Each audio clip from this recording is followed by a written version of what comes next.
안녕하세요. 만화로 보는 산분 철학, 서양 중세 근대 철학 2강을 하도록 하겠습니다. 2강의 주제는 토마스 아퀴나스입니다. 토마스 아퀴나스는 13세기 철학자입니다. 중세 후반기 11세기부터 15세기의 스콜라 철학의 대표자죠. 이 스콜라 철학의 배경을 보면은 십자군 전쟁이 11세기, 13세기 일어나요. 그래서 이 십자군 전쟁으로 이슬람 문물이 이제 유럽에 들어오게 되죠. 그때 들어온 큰 사상이 바로 아리스토텔 사상이에요. 그러니까 아리스토텔 사상이 이슬람에 갔다가 그리스에서 이슬람 갔다가 다시 이제 유입되는, 그렇게 해서 그동안 플라톤 중심의 신학이 아리스토텔레스가 중시하는 현실주의, 경험이라든가 감각을 중시하는 현실적인 현실을 강조하는 그런 철학과 이제 결합이 되는 신학이 되죠. 이게 스콜라 철학입니다. 그래서 아리스토텔레스는 어때요? 진정한 실제를 이데아 세계로 보는 플라톤과 달리 현실을 중시하게 되죠.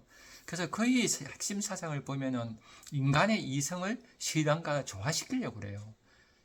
아우구스티누스 같은 그 경우는 그 신앙에 의한 은총에서 구원받는다고 했는데, 여기서 이제 이성이 이제 중시되는 거예요.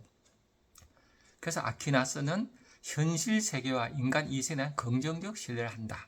인간의 이성과 신앙이 서로 모순되지 않으면 오히려 서로 보완한다고 보았다. 이렇게 볼 수 있습니다. 이성의 영역과 신앙의 영역은 이제 구분되지만 모두 하느님의 진리에서 나왔다. 이렇게 이제 보는 거죠.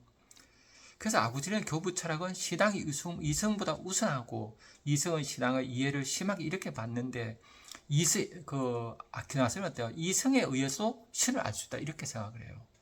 그래서 상당히 인간 중심 신학으로 이제 넘어오게 되죠. 이렇게 해서 15, 16세기 가면은 이제 르네상스 일어나면서 이성 중심 이제 사유가 일어나는 큰 흐름을 이제 갖고 있는 거죠.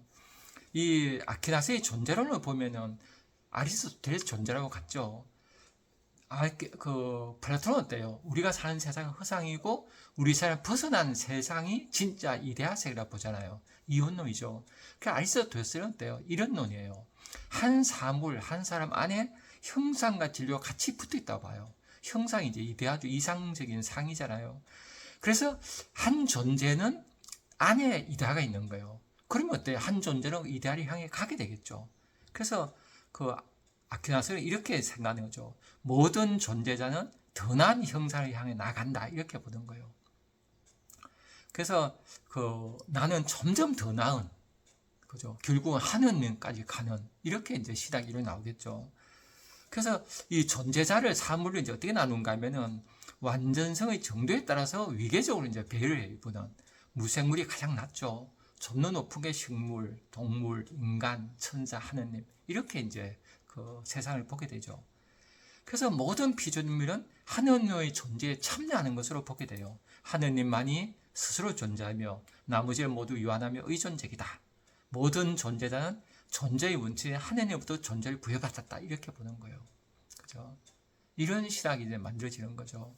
이런 아퀴나스의 철학을 보는 시 한 편을 제가 읽어드리겠습니다. 통째로 반칠환. 제비꽃 하나가 피기 위해 우주가 통째로 필요하다. 지구는 통째로 제비꽃 화분이다. 참 좋죠. 제비꽃 하나가 피려고 해도 아퀴나스하고 같죠, 그죠? 모두 다 하느님 창조물이잖아요. 아퀴나스의 신존재론적 체계에서는 모든 존재가 신의 존재에 의존한다. 이렇게 보죠. 작은 존재도 결국 우주 전체 일부다. 이 시가 바로 그런 의미를 갖고 있죠. 그래서 반칠한 시인이 보는 제비꽃 하나, 이런 기독교 신학이 어때요? 우리가 생각할 때 한 존재를 어때요? 위대하게 보는 거죠. 하느님이 창조하셨고 그 안에 하늘을 향해 가는 힘이 있으니까 내 안에 하늘을 향하는 형상이 있는 거예요. 더 나은 이렇게 해서 더 나은 나를 창조하는, 이렇게 보면 이 사상도 어때요? 니체가 얘기하는 초인하고도 같죠. 또 융이 얘기하는 자기실현, 인생의 자기실, 이렇게는 똑같죠. 전 그래서 우리가 어떤 종교를 가지고 이렇게 공부할 때는 특정 종교에 이렇게 한정하지 말고 그 종교가 갖고는 인류의 해방적인 인간이 더 나은 나를 향하는 그런 사상, 이런 사상을 함께 읽었으면 좋겠어요. 그래서 종교를 믿는 분은 종교를 믿고 종교도 안 믿는 분이라도 그 종교의 그 아름다움, 인류의 그 위대한 사상을 볼 수 있고 이렇게 해서 모든 종교가 서로 소통할 수 있게 종교란 이름으로 이렇게 폭력이 있는 그런 세상이 아니라 종교라는 이름이 사랑이 되는 그런 세상이 됐으면 좋겠습니다. 그 다음에 이제 아퀴나스는 신조제 증명을 이성으로 이제 생각을 해요.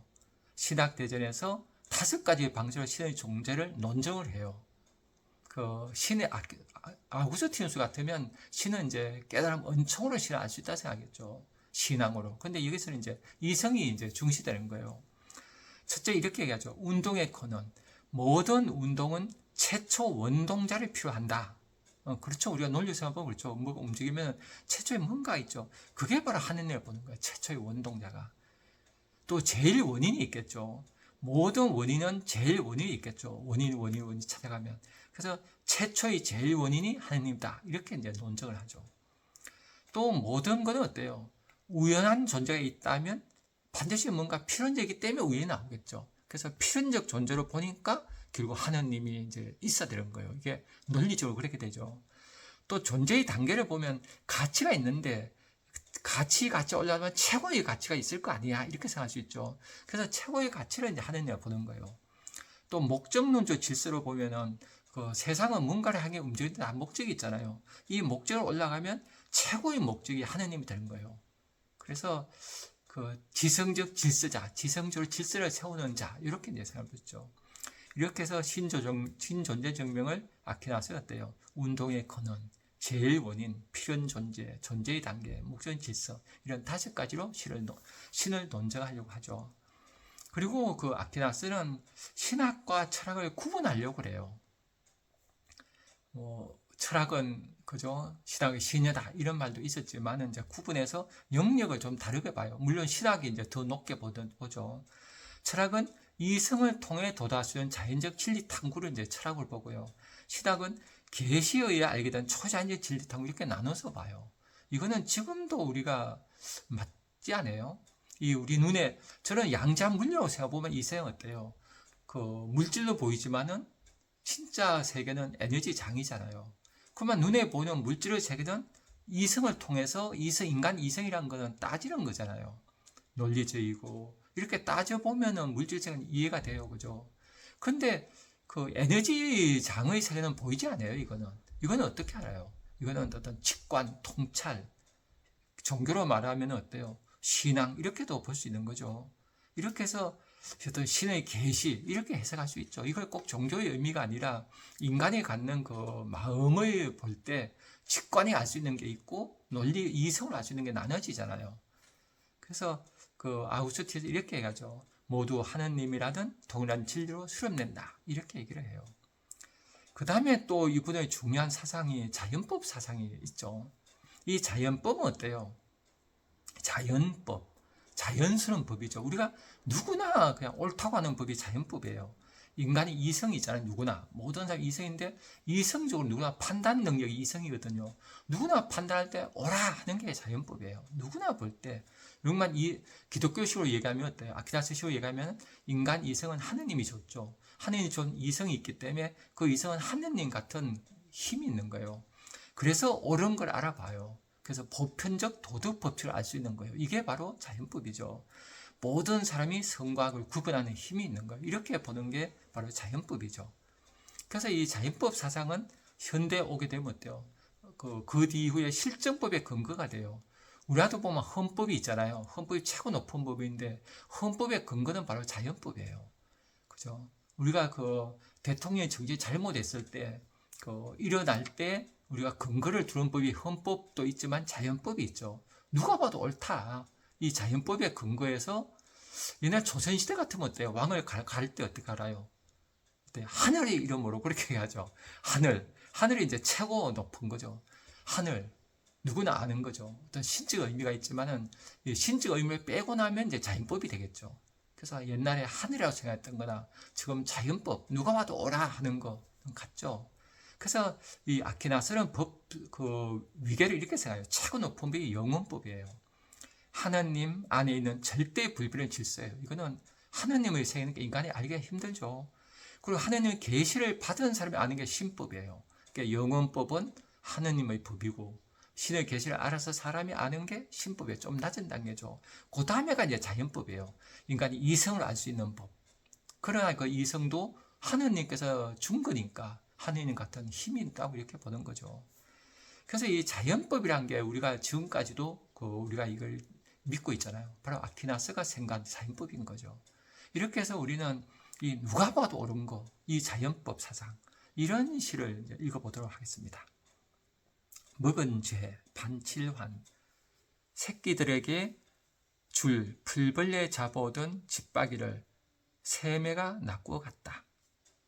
가까스로 허물을 벗은 날개 말리던 잠자리를 물총새가 꿀꺽 삼켜버렸다. 오전에 돋은 새싹을 다람쥐가 갉아먹는다.